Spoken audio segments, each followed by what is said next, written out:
we're going to discuss in today's class. So the four major topics that is going to be relevant and applicable for all programming languages that we're going to discuss in today's class will be pseudocodes. We will discuss about operators, flow control. Under flow control, we will discuss something called as selection, and under flow control, we will discuss something called as iteration. So we will, in our previous class itself, I gave you a gist about what actually this pseudocode means. So pseudocode is actually a representation of your algorithm. So algorithm, again, I will just connect it with your own discipline. So if you're developing your own product, okay, so you first start up with a prototype and then you will convert that into a product. You will implement that into a product. In a similar way, if you design any circuit, then only you will proceed the process of implementing those circuits. Okay, so algorithm is actually a design of your original code. We can say algorithm to be the design of your final code. Okay, so pseudocodes and flowcharts were two ways through which you can represent an algorithm. And in your previous class itself, I told we will be concentrating, we are not going to concentrate much on flowcharts. We are going to concentrate on pseudocodes, how to design an algorithm to solve a specific problem. If a problem statement has been given to you, you will first design the algorithm in the form of a pseudocode, and then we will convert that into the respective programming language code. Okay, so in today's class, first we will start up with very simple pseudocodes of we will generate simple pseudocodes for very simple problem statements. So let us take a problem statement to calculate the simple interest. Okay, so we people all know from our engage while learning mathematics, we people have learned how to calculate the simple interest of a particular principal amount. Okay, so when we want to calculate the simple interest, we actually require what and all as input. We require the principal amount, we require the rate of interest, and the total time duration, that is how many years it's going to work out. So these are the data that we require as input, and we all people know what's going to be the formula for calculating this simple interest. It's going to be PNR by 100. Okay, so mathematical formula, it's very simple. So this becomes our logic. What is our goal? We have to calculate the simple interest for a given principal amount, specified the rate of interest as well as the time duration. Okay, so the formula is very simple. P multiplied by N multiplied by R divided by 100 gives you the simple interest. And finally, after finding out the simple interest, we have to display the result. So when we discussed about the solution of a problem, I said there are three major aspects that we have to always keep in mind when we are going to design an algorithm or the solution. Okay, so the input, the process, or we can say it as a logic, and the output. So for the same problem, since it's a very simple problem, we are defining all these three stuffs. So what's going to be the input in our case? We have three inputs over here. So we need the principal amount to be specified, we need the interest rate to be specified, and the time. So all these three details we have to get as input. Okay, so from the person who's giving us to solve this particular problem. Okay, so after getting these three stuffs as input, this is my logic. I will calculate, apply my formula as the logic over here. So principal into interest rate multiplied by time divided by 100 makes up the logic for this particular code. And finally, after calculating it, I have to display. Who has asked me a question, I have to give them the answer. So display becomes the printing.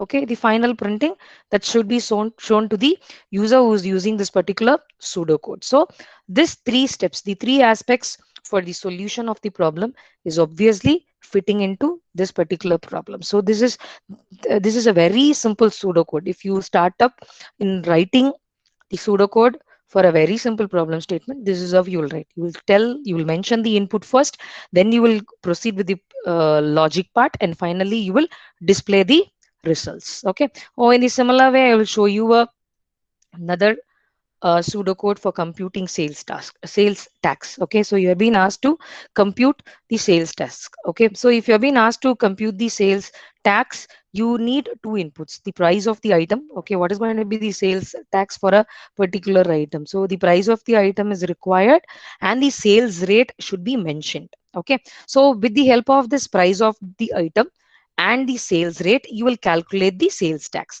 So these are very simple problems. Okay, so you would have calculated the sales tax. So sales tax is going to be price of the item multiplied by sales rate. So now what will be my total amount along with my original price value?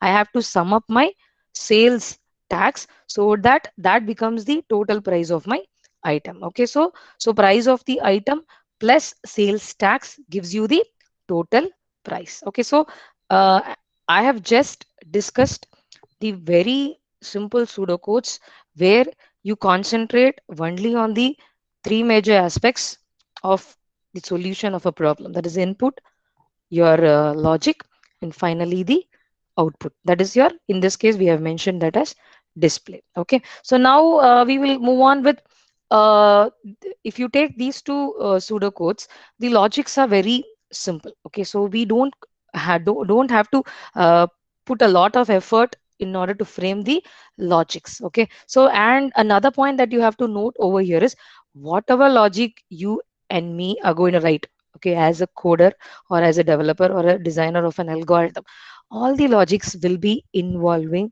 simple mathematical operations. So that is also very important. So here if you see, we can in the pseudocode, if you see, you have two multiplications and a division, and finally an assignment. Okay, so all these are termed as operators. Okay, and they are performing an operation in order to end up with a resultant for us. Okay, so we are performing a set of operations which involves a set of operators. So wherever you go, whatever problem we try to solve, everywhere mathematics is there. Okay, so max is very very much important over here. That's why I'm saying mathematics is, we people all learned these operators and operations in mathematics only. Okay, so here if you take the second pseudocode also, again you see a multiplication and an addition over here, and similarly the assignment.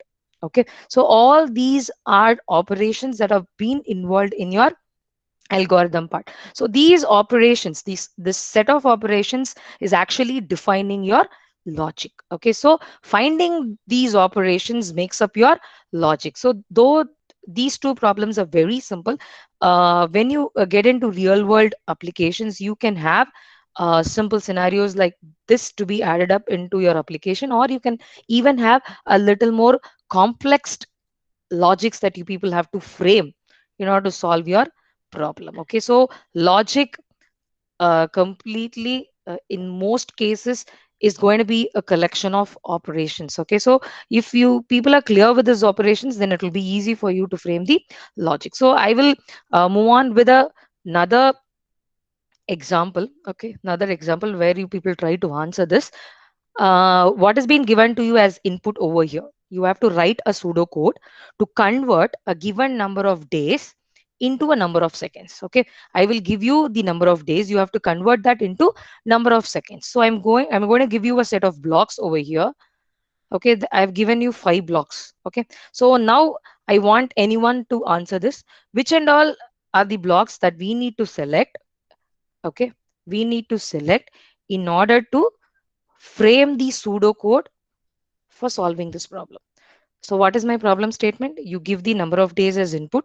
You have to convert the number of days into number of seconds. So I've given you 5 blocks. Okay, one input block, one display block, and 3 logic blocks. Okay, so now among this, select and tell me what are all the blocks that will get into the uh, final pseudocode.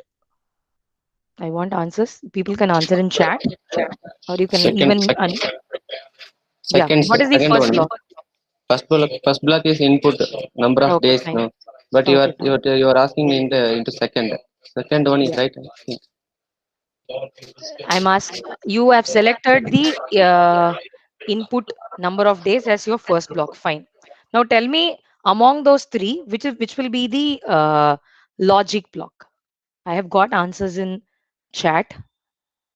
Yes, people have said first block, fourth block, and fifth block. So that's it. So your first block gets you the input. Okay, and the second block is not the correct logic to convert the number of days into number of seconds, and the third block, that is your fourth block. Okay, your fourth block is the correct block to convert is the correct logic to convert the number of days into number of seconds. So here if you see number of days I will be giving, if I give the number of days to be 10, okay, so each and every day has 24 hours. Okay, we know each and every day has 24 hours. So first we will convert one single day into 24 hours. So for one day, it's 24 hours. So for 10 days, it's 240 hours. So 10 multiplied by 24. So in each and every hour, we have 60 minutes. So the days will be, the hours is getting converted into minutes when I multiply with another 60. Okay, so this is the logic. First with number of days, then this is your input, you multiply that with 24 in order to convert the number of days into number of hours, then you multiply with 60 to convert number of hours into number of minutes, and each and every minute has 60 seconds. So to convert from minutes to seconds, we again perform a multiplication with 60. So this gives me the resultant. Okay, so the first block, the fourth block, and the final block in order to display the seconds will be selected. So this is also a very simple logic. So like this, you can be given with different logics, different problem scenarios for which you can write pseudocodes in this way. These pseudocodes that we have discussed as of now are very simple, and all these pseudocodes are involving operators and operations. Okay, so I can say, and you also have to note why I'm insisting about these points again and again is you have to be familiar with these terms. When I say operations, operators, operations, when I say operation, it's your your expression can be termed as an operation. So rather than saying operation, I will use the term expression over here. So number of days multiplied by 24 multiplied by 60 multiplied by 60 is actually an expression. Okay, I can say this is a mathematical expression. So this mathematical expression is involving operators in it. Multiplication operator is involved in this expression. Okay, and along with that, you have, this is called as an operator. So now I have a question, what is the name of this? So number of days, this 24, this 60, and this 60 will be termed as operands over here. Okay, so operands, operators. So you people should be familiar with these terms when you work out with computer science. So I'm just introducing those terms. Operators is your multiplication, addition, division, subtraction, etc., are called as operators, and the operators take up operands. Okay, so that their value can be evaluated. Okay, so putting all to this together, we call them as an expression, we mention them as an expression. Okay, so keep these points in your mind.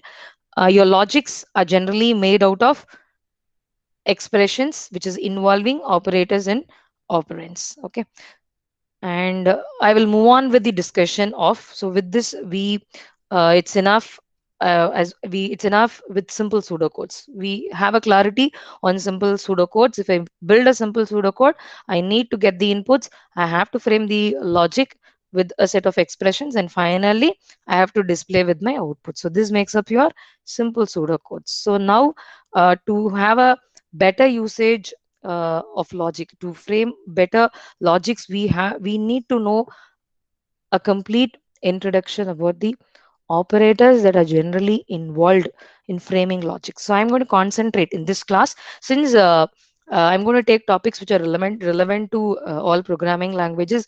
In this session I will discuss only about the most basic operators. Okay, so when we get into Python, again we will be having a discussion about the uh, operators which are completely relevant to your Python language. So as of now, I'm going to discuss about three kinds of operators which are there in all programming languages. So to start with, let's have a discussion with arithmetic operators. Okay, so we know what are arithmetic operators. Your addition, subtraction, multiplication, division, everything are termed as arithmetic operators. Okay, so used to perform arithmetic expressions. So along with that, I just want to, I don't know how, I don't know whether every people or all of the people attending the session are known to this particular operator which is called as modulus. Okay, so modulus is also an operator. Modulus is also an operation that we generally do, which is being represented through an operator of percentage symbol. Okay, so modulus actually gives you the reminder when I perform a division process. Okay, what will be the reminder that becomes the resultant of this modulus symbol? Okay, so if I divide 5 by 3, okay, if I divide 5 by 3, what will be my reminder? When I divide 5 by 3, my remainder will be 2. Okay, so that will be given as a result if I apply this modulus symbol over here. So something like this. So 5, if I put like this, 5 modulo 3, then my result will be equal to 2. Okay, the remainder will be given as the resultant. So modulus is also being treated as an arithmetic operator in your computer science field. So generally we will represent as mod in mathematics. Here we put it as percentage symbol. Okay, so these are the set of arithmetic operators that you have to know. Other than that, you have another set of operators which are being called as relational operators. So relational operators are generally used for comparing values. Okay, for comparing values or comparing the resultant of expressions. Okay, so when an expression has been evaluated, you will end up with a value. So those values can also be compared, or you can even compare values directly. For example, 100 and 200 can be compared, or we can write an expression, two expression, a plus b is greater than b plus c. Okay, so this is expressions. You have to evaluate those expressions, and then you have to proceed with the process of comparing. Okay, so these are the relational operators that are present, that are relevant to most of the programming languages. When I put double equal to, it actually means, okay, you're performing an equal to. Okay, so if I have two variables A and B. A is having a value and B is having a value. So if you want to compare them, if you want to find out whether they are equal, whether A is equal to B, then I have to use this double equal to. Okay. So when I put double equal to, it means you are comparing whether A and B are equal. If I put single equal to, it actually means single equal to represents assignment. Okay. So if I put A is equal to, it means you are assigning the value of b to a. Okay, since equal to symbol is given to assignment purpose, we are using double equal to for the purpose of comparing two values in the sense whether they are equal or not. Okay, so double equal to represents the comparison of equal to. So this symbol, this and all, you're very much familiar. Greater than, this is greater than, this is lesser than, this is greater than, or this is lesser than or equal to, this is greater than or equal to, and this is not equal to. So you have to put an exclamatory mark, and if you put an equal to, it actually means not equal to. Okay, so I can write it in this way. A, if I put A not equal to B, so you are checking whether they are not equal. Okay, so if they are not equal, it becomes true. If they are equal, this becomes false. In this case, if you take this case, you are comparing from the sense of equal to. Okay, if you take this case, you are comparing from the sense of equal to. If you take this operator, you are comparing from the sense of not equal to. So if a value is 5 and b value is 6, okay, when a value is 5 and b value is 6, okay, when a not equal to b, it becomes true. Okay, it becomes true in this case because 5 is not equal to 6. But if you put the same case over here, 5 equal to 6, when I compare 5 equal to 6, it becomes false, because if they are equal only, it will give you true.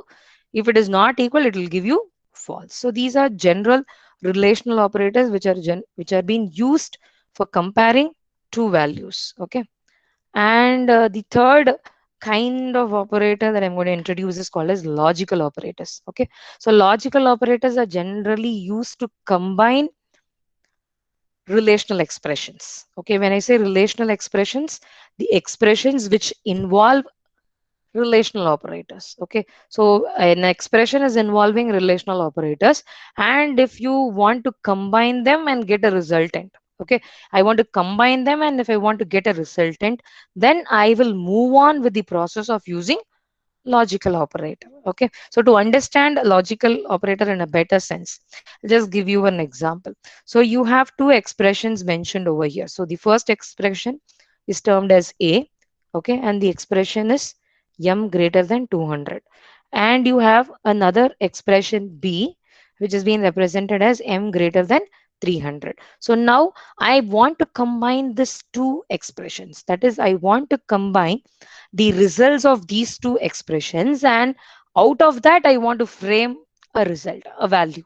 Okay, if that is going to be the case, அதாவது இது ஒரு தனி expression, இது ஒரு condition, இன்னொரு condition இருக்கு, ரெண்டு கண்டிஷனையும் base பண்ணி தான் I can frame my I can make my decision. Okay, I am dependent on both the expressions. I am dependent on both the expressions to make a decision. If that is a scenario given to me, then I can go make use of my logical operator. Hope I am clear.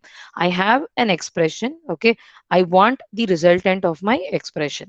Okay, now my decision is not dependent on this expression alone. My decision is dependent on another expression too. So what I need to do, I get the resultant of expression 1, I get the resultant of expression 2.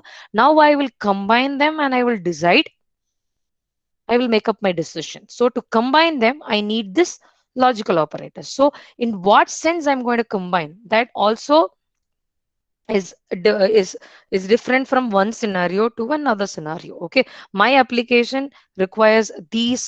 In this way you have to combine. If both of them are true, then only I will take it as true. Okay, something like this. So there are different situations for your applications where the combining process can itself will become different. So under this basis, you will be learning three kinds of logical operators: and, or, and not. So most of the people of different disciplines would have learnt about this in gates. Okay, for example, if you take electrical and electronic, people will know about this: and, or, and not. Same stuff, the same thing are being introduced as operators over here. Okay, so when we speak about and, I'll move on, I'll show you the table. Okay, always in most of the cases when we involve expressions where decision needs to be taken, that is when we involve relational expressions. Okay, I showed you in the previous slide, relational expressions resultant will be either true or false. Okay, relational expressions can get only two resultant, either they will end up with true or they will end up with false. So in the same way, if I combine those expressions together, the resultant again will be either true or false. So in this case, if you take these two relational operators, so a value is m greater than 2. So if I give the m value to be 500, I'm just saying if m value is equal to 500, obviously a will return what? A will return what will be the answer for a? M greater than 200. 500 is greater than 200. So answer will be, I want answers in chat. 5, my questions are very simple, I know. 500 is greater than 200. What will be the resultant? What will be the answer? True. That's it. It will be true. So similarly for B, 500 greater than 300. It will be true. Okay. So the resultant of relational expressions will be either true or false. So if I give the value of m to be 500 for both the expressions, I'm getting the result as true. Now I'm going to proceed with the process of combining it. So now from the perspective of and, okay, we are getting into and first. So here if you see, it's and. So and if both the conditions, both the relation expressions are yielding true, the resultant will be true. Okay, if I put an on and operator in between, if a and b are true, it will be true. For all the conditions, for all the combinations, for all the other combinations, it will be false. Okay, so your and operator can take only two operands. Okay, a and b. A is a relational expression, b is a relational expression, so it can take only two operands, not more than that. It can take only one, and operator can take only two operands, a and b. Okay, so if both a and b are true, then your final resultant will be true. Okay, all the other combinations, true false, false true, false false, these are remaining combinations. Okay, so மீதி எல்லா combination the resultant will be false. That is, if I try to combine two relational expressions using and operator, then this is how things will work. If both the relational expressions are going to end up with true, my answer will be true. For all the other cases, my answer will be false. Okay. So this is with respect to and operator. So I'll move on with the next operator. That is your or operator. So when it comes to or, either or, anyone is true, it's fine for me. Okay, it's not necessary that both of them should be true. If anyone is true, I will take it as true. That is the logic of or operator. Okay, so here if you see, when both of them were true, it is true. Okay, first one A is true, so I take it as true. In this third case, B is true, so I will take it as true.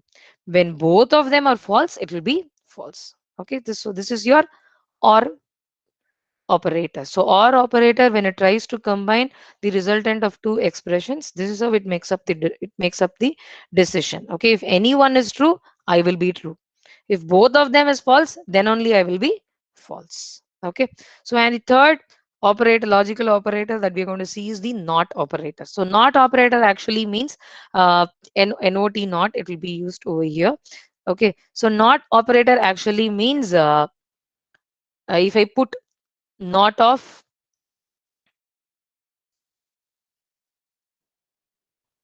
okay, so if I put not of A, okay,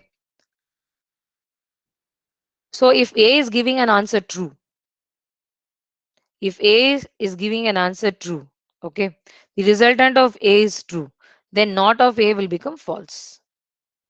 Okay, not of true will become false, just the complement, just the opposite. Okay, if A is going to be false, then not of true will become true. Okay, so I will evaluate this expression, and whatever result I get for this expression, I will just make it as its ulta. Okay, so if A becomes true, not of A will become false. If A is false, then not of A will become true.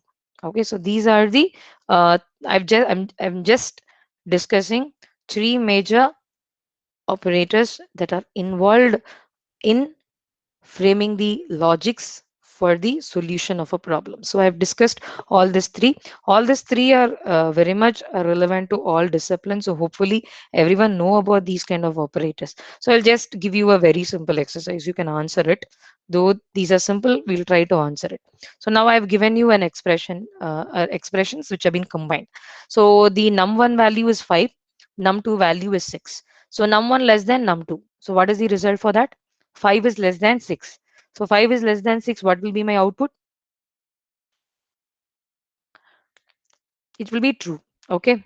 And what is the logical operator involved over here?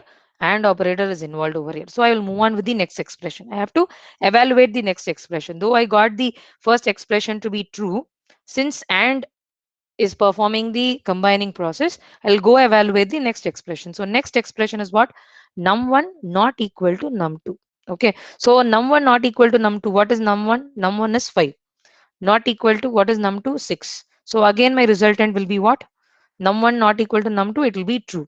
So I'm getting true as the answer over here. So for AND gate, if it is true and true, what will be my result? For AND gate, true and true, my result will also be true. Okay, so with the second question. So this is your second. So num1 less than or equal to num2. Num1 less than or equal to num2. So num1 is what? 5. 5 is less than or equal to? Yes, it is true. Okay, since your combining operator is or, we when we evaluated the first expression, when we evaluated the first expression, so this is your first expression. So when we evaluated this, we know the answer is true. Okay, because my first expression itself has got the resultant true. Generally what computers will do when this kind of operations is being applied with computers, they are a little bit intelligent. So if they find out the combining operator is or and the first answer is true, they will never go work out the second operation, because whether it's going to be true or false, my final answer is going to be true only, because I've already got one true over here. So if you take this num1 greater than this will be false. Okay, so one true I got, Another one is false. Since it is OR gate, okay, since it is a OR operator, I will end up with the resultant to be true. I am speaking from the perspective of when you implement this particular statement in any programming language, what actually computers will do when they execute.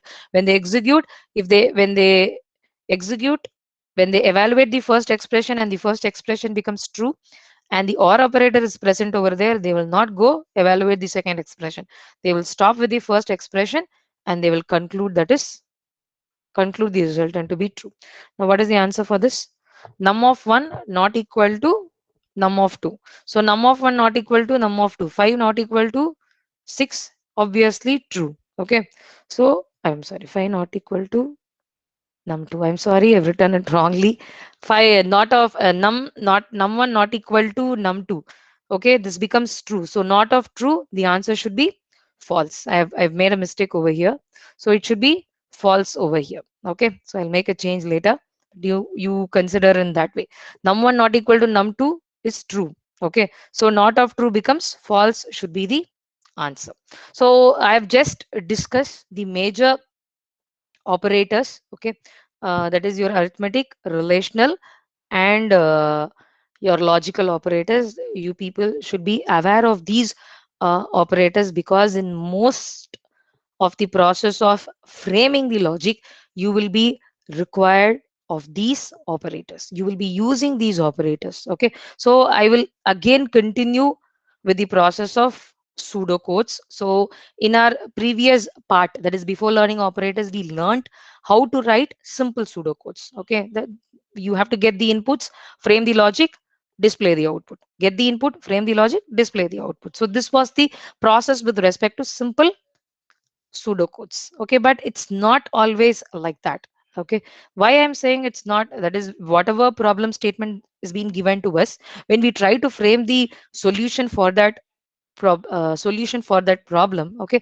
always things won't work very simple. Okay, so things won't work very simple is always your pseudocodes instructions will not be performed line by line. There won't be that is all your problem scenarios will not look in, will be looking in that way. Okay, will not look like that. Okay, there will be certain situations where you have to make decisions. It will involve decisions. For example, either I will do this or I will do the other stuff. Okay, if he has done the assignment completely, I will give him full marks. Otherwise I will give him 0. So any one of the option alone will take place, not both of them will happen. Okay, so this point you're very much clear, because we know we when we work on with practical situations, that is the scenario. If one particular condition becomes true, it will be necessary for me to proceed with one procedure. If that condition becomes false, I have to go ahead with another procedure. So this is actually called as decision making. So when I involve decision making, or decision make when it is decision making is going to be a part of my scenario, obviously the flow of the lines in your pseudocode. When I say flow, okay, line 1 execute, line 1 first, line 2 second, line 3 third, line 4 next. Correct of flow on the flow, line by line flow. Okay, and not always, if for all the problems things will not go in this way. If decision making is going to be a part of your scenario, obviously there will be a necessity for you to include certain lines alone and exclude certain lines. Okay, so if third line becomes true, I will go ahead with fourth and fifth. I will exclude sixth and seventh. Hope I am clear. Okay, so if third line is true, I will go with fourth line and fifth line, and I will exclude sixth and seventh line. If my third line becomes false, I will exclude fourth and fifth, and I will go with sixth and seventh. So this is decision making. I am controlling the flow of my pseudocode. Okay, so whatever line is required, that alone I will take into account. Other lines I will exclude.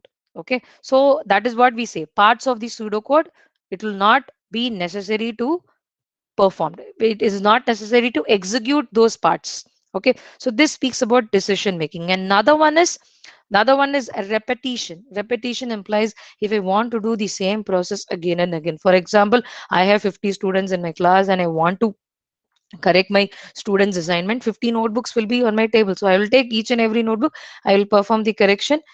After finishing the correction, I will place it on the other side of my table. I will take the next notebook. So here I'm doing the same process until all the 50 notebooks are getting over.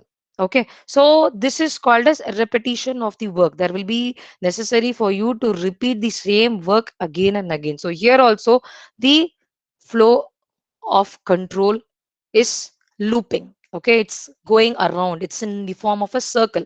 I start with point 1, then I do point 2, then I go to point 3, again I come to 1, again 1 2 3, again 1 2 3, again 1 2 3. So this is called as repetition. So flow control, there is a change. Okay, rather than after finishing 3, rather than going to 4, again I'm going to 1. Okay, so the control is actually changing over here. So such kind of scenarios can also be present in your problems for which you are trying to frame solutions. Okay, so in all the languages, okay, all the programming languages will support these two kinds of flow control. Okay, so we have to know about these control structures. Those two flow controls are termed as selection, and another one is called as iteration. So whatever I've discussed now, they have given a name to it. Okay, selection is actually a control structure which is involved in the decision making process. Okay, we have a set of alternatives. Among those alternatives, okay, which alternative I have to select? I'm making a decision over here. So that alternative alone will get executed, all the others will be excluded. Okay, that is selection. Selection is a control structure which involves decision making process. Okay, and second control structure is called as iteration. Iteration actually means when you want to perform the same steps again and again. Okay, repetitively the same steps have to be performed again and again, then that is called as iteration. So iteration and selection will actually change the flow of your algorithm or pseudocode. Okay, 1ல இருந்து 10 வரைக்கும் இருக்கிற lines ஆர்டரா போனா அது simple pseudocode. But if there is going to be a change in your flow, okay, based on my third line I will do 4 and 5, otherwise I will skip 4 and 5 and I will move on to 6 and 7. So this is a change in the flow. So such kind of pseudocodes involves these kind of control structures. Such kind of pseudocode require certain control structures. Those control structures are termed as selection and iteration. Okay, so we will have a simple scenario to understand this selection. So though I have given you some examples, I will get into an example which is associated with your air traffic control scenario. So consider whenever there is a landing. Okay, whenever there is a landing of a flight, so landing of a flight is always associated with your runway. Okay, so if when a flight is trying to land, okay, there can be two scenarios, there can be two states of your runway. Either your runway can be free, okay, or your runway cannot be free, it will be occupied by another plane. So you have two conditions over here. When a flight is trying to land, it needs a runway. Okay, if the there are two states for your runway now over here. When a flight is trying to land, there are two states for your runway. Either your runway can be free or your runway cannot be free. So based on these two states, you have to make up a decision. Okay, for the landing of your flight. So if your runway is free, when you conclude that your runway is free, what I can do? I can go ahead with the process of landing. So landing is the process I will work out if my runway is free. And next option is if my runway is not free. If my runway is not free, what my flight should do? It should circle in the air. It should wait until the runway is getting free. Okay, so this is a very important decision making in an air traffic control scenario. But the entire scenario looks very simple. When a flight is trying to land, check whether check the state of your runway. If your runway is free, land. If your runway is not free, circle. So only two options, two alternatives. Okay, either this or that. Okay, so if you try to convert this into a pseudocode form, in this is a very simple scenario for you to understand the selection control structure. So now I will just show you how the pseudocode will be written for this and the keywords that are involved in this pseudocode. Okay, so here if you see what I'm doing, I have a string called as free. So free is the most important string over here to check my runway is free or not. So I'm taking this free as my option, and my runway I need to know. Runway is a variable. Okay. At present, it will be having a value. At time t1, runway will be free. At time t2, runway will not be free. So runway can take a string free or it can take a string not free. So I will check the value of this runway against this string free. Okay, so இதுக்கு நான் use பண்ற clause தான் if clause. I'm using if clause to check a condition. Okay, I'm using my if clause to check a condition and make a decision. Okay, so if runway is equal to free, then I have to conclude. What I will do, I will display land. I am displaying land to the flight. You runway is free, you continue with the process of landing. So if this clause, this if clause fails, if this if clause fails, what I have to do next? If this if clause fails, what it actually means, the runway is not free. That is the meaning of this. Okay, so if the runway is not free, I have to proceed with the process of, இங்க வந்து ரெண்டே ரெண்டு alternative தான். Runway free இருந்தா I will land. If runway is not free, I have to display circle in the air. Okay, so there is no need to check the condition whether the runway is free or not. It is not necessary to check whether the runway is free or not. Okay, so director I can say else.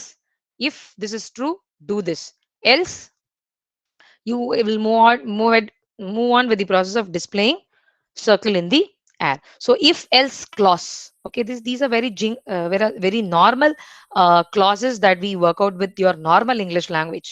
Okay, நம்ம English language use பண்ற clauses தான். The same clause is being applied with the same sense in this selection process. Okay, so if runway is equal to free, then you will display land. Else, display circle in the air. And end if. So with this if clause is getting over, so that should be mentioned. Okay, so we need a proper structure uh, for this selection control to play a part in your pseudocode. So in your pseudocode, if you want to introduce such a condition, this is how you have to work. If, then, else, end if. Okay, so this is one. When there is only two alternatives, you will work in this way. For example, there are three alternatives. There are more than one alternative. More than one alternative implies more than one conditions that you have to check. So நம்ம கேஸ்ல வந்து runway free, not free. But now I am introducing another scenario into the same part. There is a necessity for emergency landing. Emergency landing necessity can arise, for example, when the fuel the state of fuel in the flight is very low.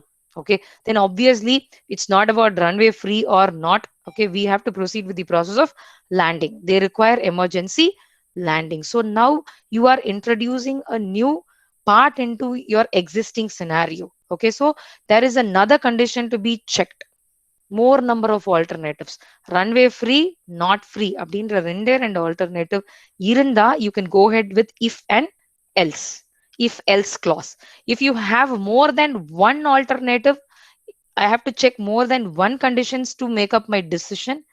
Then slight modification. The modification is very simple. So I will check whether the runway is free. If my runway is free, then I will directly display land. Again, I have another condition to be checked. Else if. This is called as else if ladder. Okay, so more than one if clause is present in your scenario. There is a necessity for more than one if clause. If a condition ரெண்டு condition மேல check பண்ண வேண்டியது இருந்துச்சுன்னா, you have to move on with this else if ladder. We call this as if else if ladder. So what I do over here, again I check a condition. Okay, so else if fuel status is equal to low, then I support for emergency landing. So if both the conditions are false, then I will go with the third step, circle in the air. So runway free illa. Okay, your fuel condition is good, then you circle in the air. Runway is free, you directly land. Okay, அவ்வளவுதான். இந்த if true ஆச்சுன்னா இது மட்டும் தான் execute ஆகும். Okay, this alone is included as a part of your execution. So understand that if this if becomes true, what is the meaning? If this if becomes true, this part alone will get executed. This display alone will take place. All the other part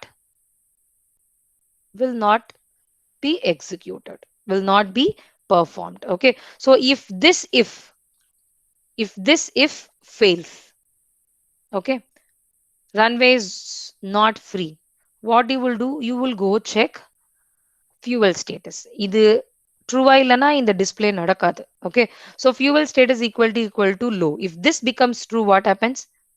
This display alone will get executed. All the others will not get executed. Okay, so in the if false ஆனா இது execute ஆகாது. In the else if condition will be checked. If this else if condition becomes true, display emergency landing will take place. Else மூணாவது case என்ன? Scenario is like this. This if is also false. Runway is not free. Okay. And your fuel status is good. So both of them will not get both the display will not executed. Directly you will go and you will display circle in the air. So in all these three scenarios, you can see the flow control. Okay, there is an inclusion of a set of statements and exclusion of a set of statements. Okay, so if one condition becomes true, all the statements which are into that condition alone will get executed. Okay, so இங்க அந்த included and எப்படி மீன் பண்றேன்னா இந்த if indentation பார்த்துக்கோ. இந்த if இங்க start ஆச்சு. Okay, and display is starting from here. These are basic understandability. So this implies this display alone is inside this if. Hope I am clear.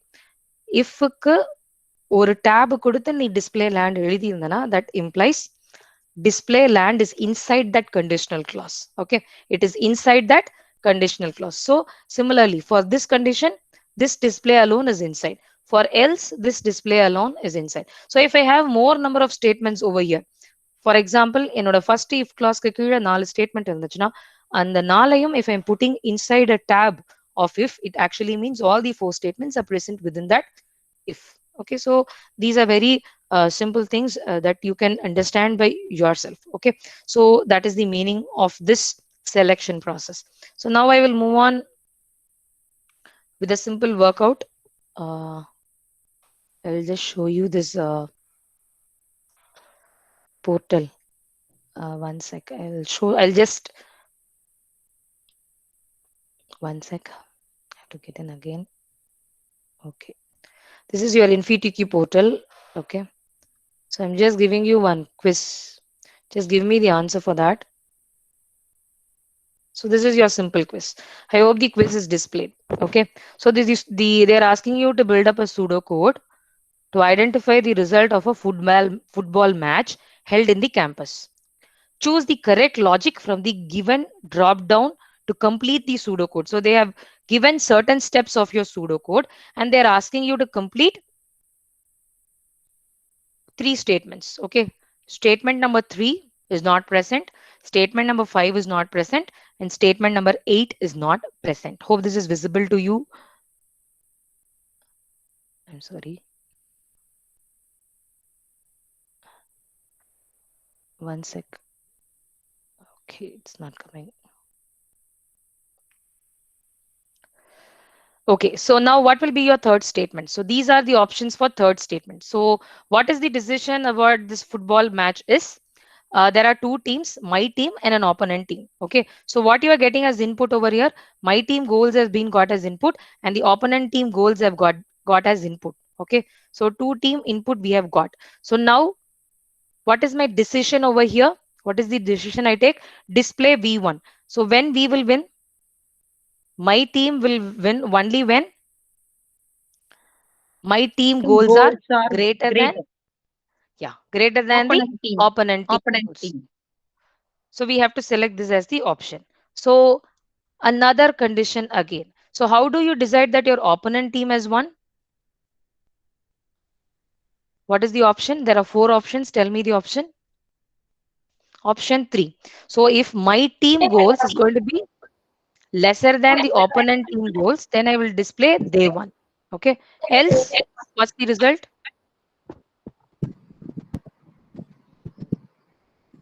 If my team goal is greater than the opponent team goal, I will say I have won. If my team goal is going to be lesser than the opponent team, I will say they won. Else, there are 3 options. They won, Right. we won, or it's a tie. So it implies both of their goal counts are same.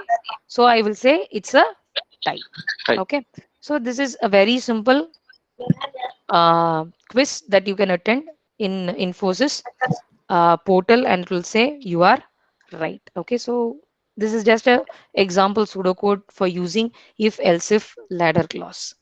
So I'll move on with iteration part. Okay, so iteration part is also an important part where there is a necessity for you to repeat a set of work again and again. Okay, so under iteration we will be having two kinds of iteration structures to be learned. I will start with the first one. Okay, so the first one, let us take the air traffic control scenario example itself. So for example, you have to perform an immigration checking. So whenever a passenger lands, okay, they have to go ahead with the process of immigration checking. So in the immigration checking, what actually happens is when a flight is landed, I'll just explain this. When a flight is landed, you have to proceed with the immigration checking process. So what happens at the immigration check is they will start from the first passenger. So at initially the passenger count value will be 1. Okay. And you will go ahead with the process of immigration check and you will display when it is over. So I've finished the immigration check for passenger 1. Now what happens? My passenger count gets incremented by 1. I will move on to my second passenger. So now passenger count is equal to what? 2. Okay. So I am proceeding with the immigration check for my second passenger. So after finishing the second passenger, I will tell immigration check is over for 2 passengers. Now again I will go for the third Second. passenger and I will say passenger count is incremented for the third. So here if you see, I will be doing the same step again and again. After finishing one person's immigration check, I have to display for one person it's over. After finishing the second person, I have to display second person is over. So after third person immigration check is over, I have to display third person check is over. Okay. So here if you see, the display is being written again and again and again, and the incrementation of your passenger count is also been done again and again and again. So when you try to relate this, their value can be different. Okay, the resultant value can be different, but the steps are same.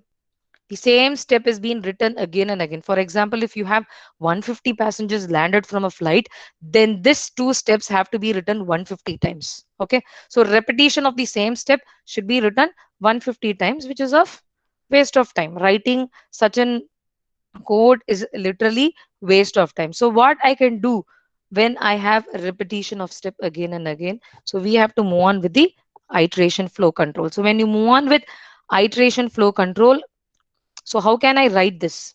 I will directly discuss with that iteration flow count. Okay, let me tell about that iteration control structure. It is called as for. We call it as for. Okay, so for is an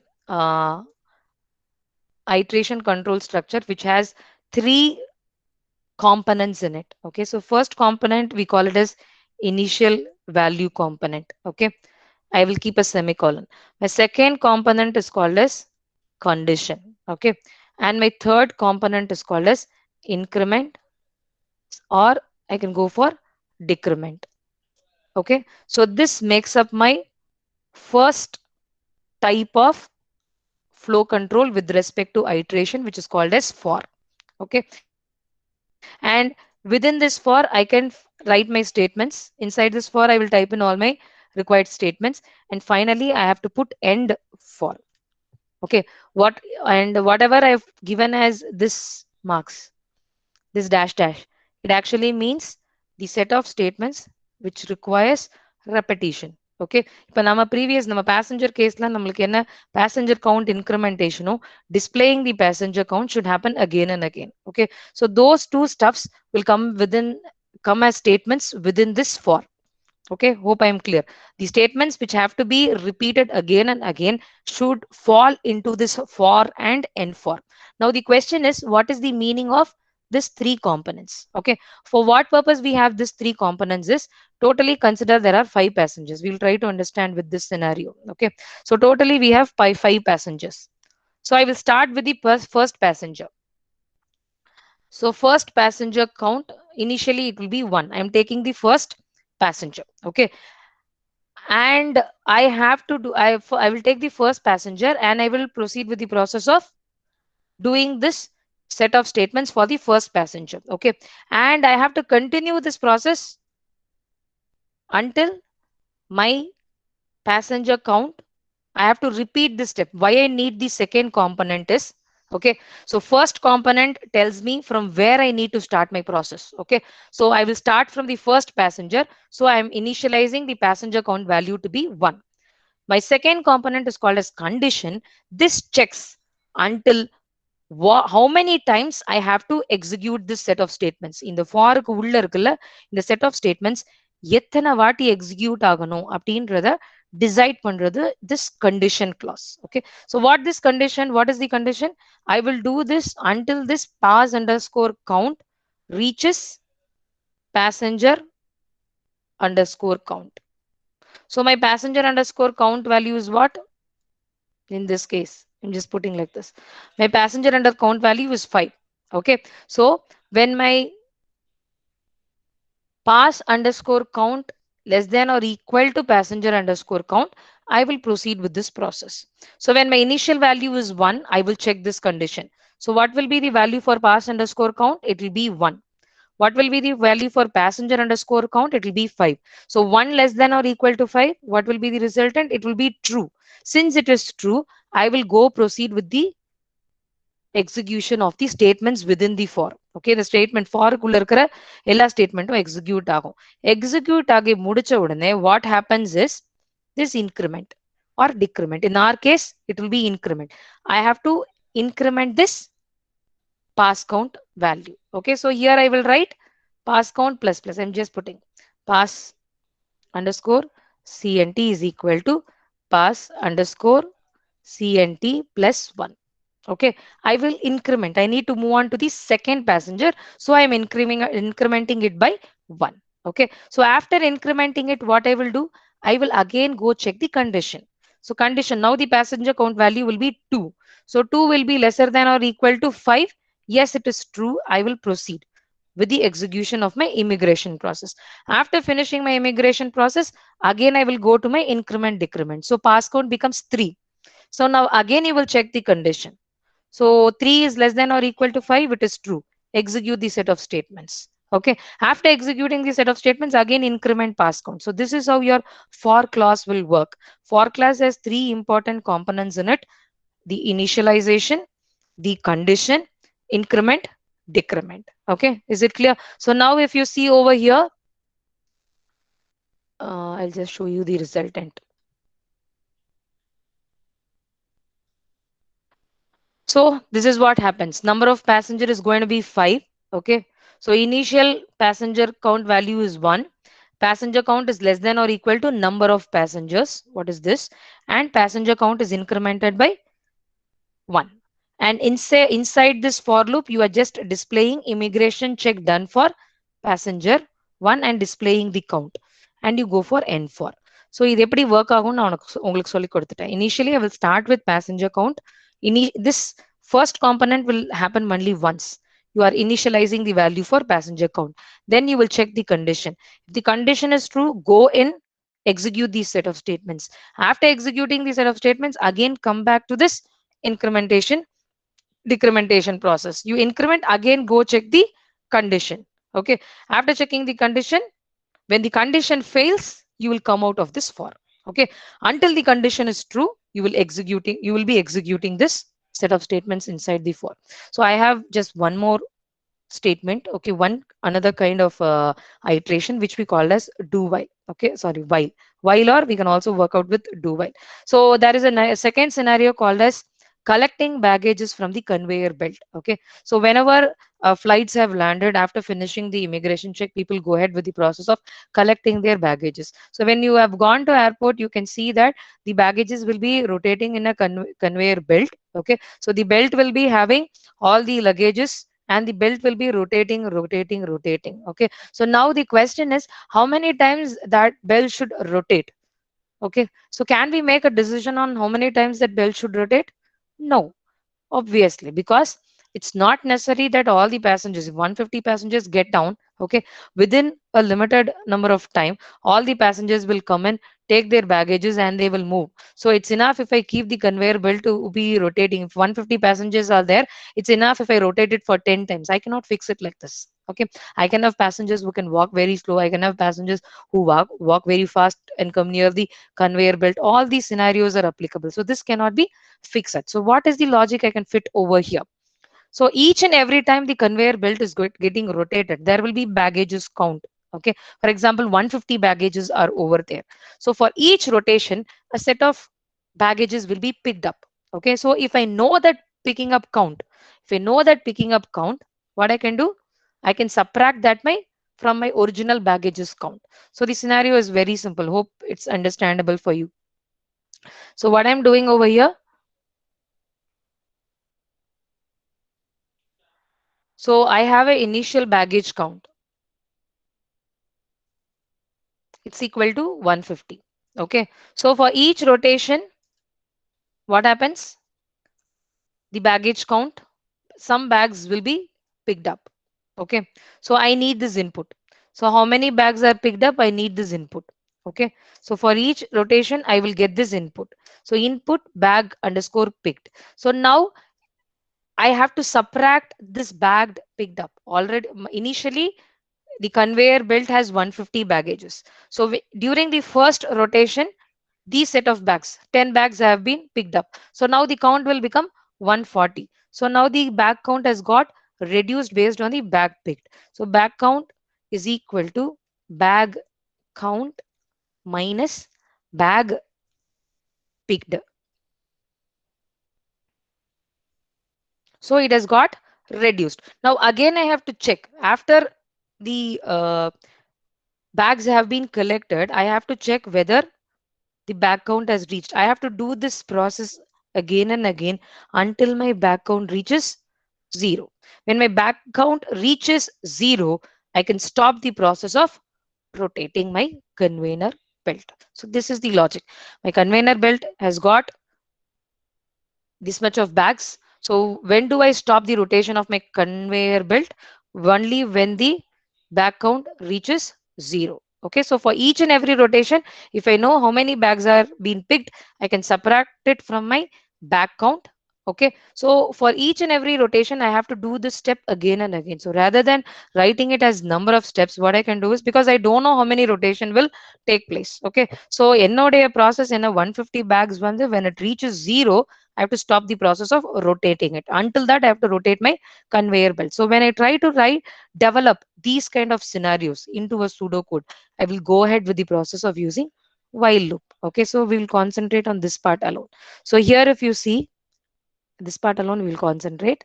So baggage count was initially 150. So what I will do is I'm using my while clause and I will check a condition whether my baggage count is greater than 0. So if my baggage count is greater than 0, it means still baggages are there on my conveyor belt. So I have to proceed with the process of rotating my conveyor belt. So rotation is proceeding. While kullana poitale, rotating is proceeding in artho. So since rotation has been proceeding, what I need to do, I have to get the number of baggages picked up. So after picking up the number of baggages, I have to reduce the baggage count with respect to number of baggages picked. So I will subtract it. Okay. After doing it again, I have to go check. Again, I will go check the same condition. So the same set of steps have to be repeated until your count value becomes 0. So now again you will go check. If a baggage pick when the 10 and kudtan nenachko. So 150 minus 10, it will become 140. So again I will go check my while. So again, baggage underscore count 140 greater than 0. Yes, it is true. I will come inside. Okay. Now 100 bags have been picked. So 140 minus 100, it will become 40. Again, 40 is greater than. Okay. Until I have a value which is greater than 0. Okay. I have to proceed this process. When when it becomes 0, I will stop this process and I will stop rotating my conveyor belt. Okay. So while iteration is generally used when you don't know the actual count, you have to end up with a 0. If that is going to be the case, you will proceed with the process of while. Okay, so but this process can also be written with respect to for use பண்ணி இதை எழுதலாம், but while will give a better uh, pleasant view, or a better presentation will be shown through your while loop. So for this kind of conditions, it's preferred to use while loops. Okay. So other than this, you people should have a clear, when you work out with for and while, you have to see to that you are not messing up with infinite loops. Messing up with infinite loop actually means, I'll just explain one example, other thing you can understand. I've given the counter value equal to 5.